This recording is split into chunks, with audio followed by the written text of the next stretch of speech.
Yo, what's up guys, it's your boy Nitrostorm here, welcome back to RevivedWitch. So, we did do that video regarding Map Vive, but there was actually more to that when it comes to the update, and we're mainly going to be looking at the new event Evil Return Rebirth, what it's about, as well as the extra things that this allows us to do. So, firstly, I just would like to preview you guys, give you guys a preview. You see these potion things, there's different colors, and at first you'll be like, what are these for? But I'm showing you them now so you can keep it in your mind. But in any case, you go to Adventure, you go to Dimensional Trials, and you go to Evil Return Rebirth. And in order to unlock this, you need to finish at least Chapter 3:15 in story mode to unlock it, and it's a weekly thing, so you don't need to fight it daily like in Path Not Taken. It's not like that. It's just one boss for the whole week, and the aim is to essentially defeat more difficult bosses as you beat it over and over, and then the higher the difficulty that you defeat, the better the rewards that you obtain. So if you manage to clear up until Nightmare 9, you'll be able to claim all the rewards listed here. But if you're going to only claim up to, let's say, Punishing, for example, you can claim from Punishing up to Easy. So stuff like that. It's pretty straightforward. All you have to do is defeat a boss, as fast as well, not as fast as possible. It's just manage to defeat the boss. There's no time limit kind of thing, so you don't need to worry about clearing it quickly. There is a ranking, and the main use for it, in my opinion, is simply to find out what team comp they are using, and for you to just either just copy straight out, or just see how the quote-unquote meta is like. So you can just go ahead and see the recommended teams that everyone's using. As you can see, they're all using so they're all using Isabel comps with Tonel and the event SSR.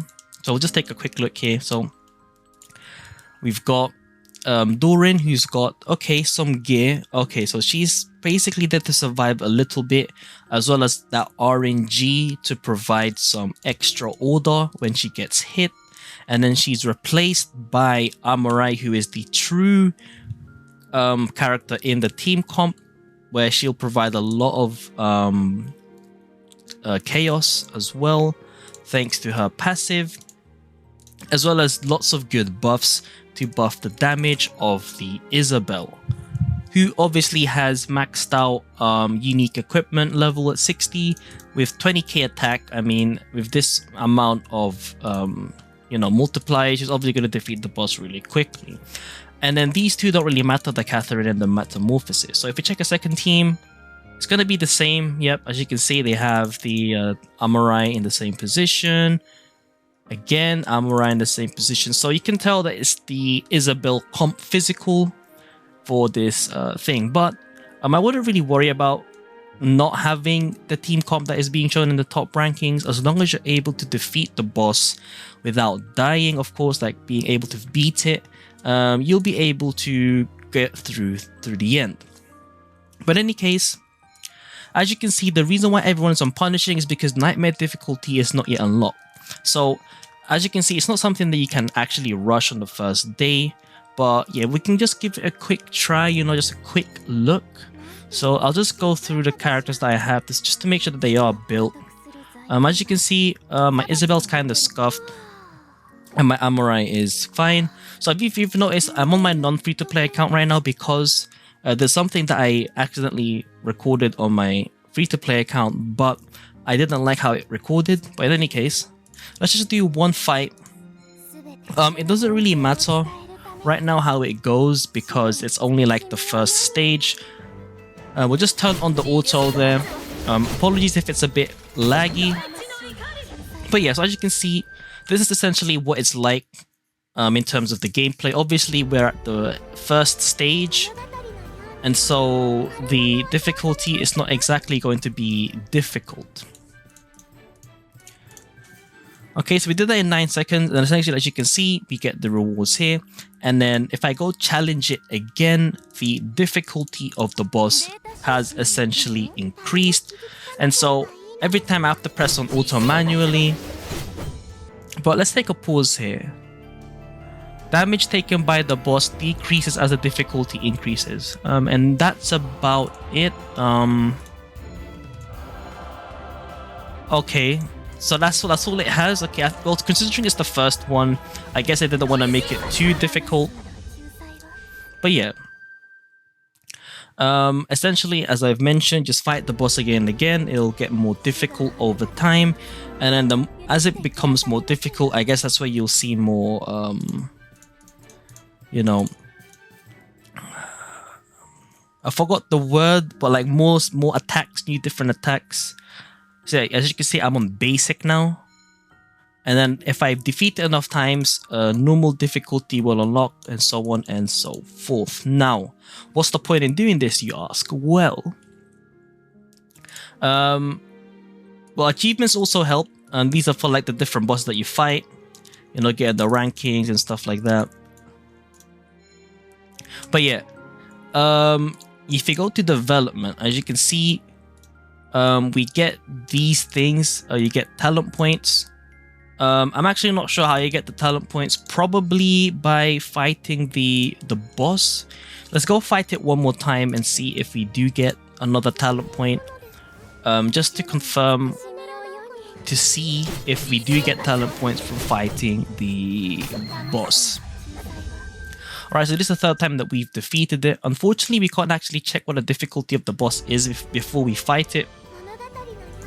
We basically only find out the difficulty that we cleared after we beat the boss. So as you can see, we beat it on normal, and now we can get the next reward. Now let's double check development. Okay, so we do get 1 talent point every time you beat a difficulty. So which is pretty nice because, you know, look at the stats you get here. Assassins, crit chance and crit damage. And then when there are mages in the team, the enemy's magic defense is decreased by 20%. You know, it's pretty crazy. And then you activate both to unlock this one for Guardian. And then you unlock these two to unlock this, and then so on and so forth. So I guess we'll go ahead and start out by, you know, unlocking something for you guys. Yeah. So as you can see, it says here, if I unlock one, it doesn't unlock the other. So you either focus on you have to choose one between the other. So you either choose magic route or physical route. I would highly not suggest you to mix and match, as it would lower the effectiveness of what you're focusing on completely. But yeah, so now the last part of this video is essentially what do you do with the potions that you get, because you get different colored ones, right? Well, let's let the game do that for you. So we go to dolls. As you can see here, it says here, Master, the Attribute Intensification feature is now available. This is what I'm referring to. So let's go ahead and continue. You can greatly boost a doll's attributes through Attribute Intensification, which is the button here that they've highlighted near the bottom of your screen. Here you go, Attribute Intensification, Emblem Level Up. Tap an attribute emblem to open a detailed pop-up window. There you can level up the emblem. Tap the rune icon to view its effect. Dolls of the same type share the same bonus effect. So as you can see, so what they basically mean here is that the bonus effect would be the same between other characters of the same type. I mean, I just basically resaid what they've said, but essentially Guardians will have the same bonus effect as other Guardians regardless of the element, and in this case all Assassins will have the same bonus effect. Now, when the level of 4 attribute emblems is increased by 10, the level of the rune will automatically be increased by 1. So what this means is the 4 little ones here you see that I'm clicking on right now, level these up to 10 each. So level 10, level 10, level 10, level 10, and then this will level up by 1 automatically. So in this case, the bonus will this is for all assassins, so all damage dealt is increased by 15% after entering the combat for 20 seconds. And then just to confirm that, let's go get another assassin. So in this case, if it lets me scroll, okay, it's not letting me scroll, so I'll do the scuffed way, which is, oh no, I can just do this filter, and then assassin. And then let's view map vibe, for example. Attribute Intensification, click over here. All damage dealt increases by 15%. So it's exactly the same. And then, just to be, consistent, Guardians will get all damage taken is decreased by an amount equal to 50% of the corresponding defense. This is very strong, actually. It makes your Guardians, that's a very strong one, but I wouldn't suggest raising a Guardian right now. And then Destroyers get, so let's go view Ella in this example. We get, so every 12 seconds, damage dealt is increased, and damage taken decreases increase, and then it's stacked up to 5 times. Okay. Makes sense. There are Destroyers, so they're both tanky, but deals damage as well. And then Compellers, let's see what they get. Increases damage taken by all enemies by 10%. Oh wow, that is very strong. So Attribute Intensification is very nice, but there's one catch, which I'll let you guys know in a moment. And then 2 more. So Healers, let's take a look at Tonel, for example. Increases damage dealt by all allies by 10%. Okay, very nice. So as you've noticed, all of the classes have a beneficial boost to them. And then for mages, for every 1 order energy and 1 chaos energy, self-active skill damage increases by 2%. Oh, this is very strong. So, as you've seen, everything has a nice boost, and it makes you want to raise all your favorite characters. But what is the catch that I've mentioned earlier? Well, if we go back to Isabel, for example, and take a look at the level up section, it uses up a different colored potion for each section, right? Which is fine, right? Now, the only issue is, let me just show you guys the example anyway. I'll do it for you so you can just see how it is. So in this example, I'm going to be using it on Isabel. I'm not sure if you can reset it yet. I'm assuming you can. But hey, look. So let me see how much I can boost it, right? So let's just do don't show again today. So boost, right? Level 3, 4, 5, 6, 7. So yeah, so I'm only at 7 right now. And then as you've noticed, my assassin rune isn't... Oh, so that one's only up to 5. Interesting. Or did I... Or is it because I misclicked? Oh, no. I just clicked it too quickly. But it is, all of them are going to be 7. And this is going to be limited to the amount that you get from the new Evil Return game mode.